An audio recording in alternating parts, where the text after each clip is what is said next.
Tahukah kamu bahwa ada hewan yang sangat kesepian di dunia ini? Yaitu paus 52 Hz atau disebut juga whale 52.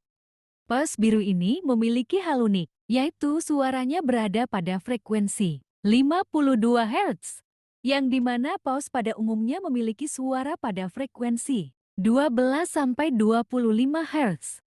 Keunikan inilah yang membuat paus ini sangat kesepian karena suaranya yang berbeda gelombang tidak pernah didengar oleh paus lain.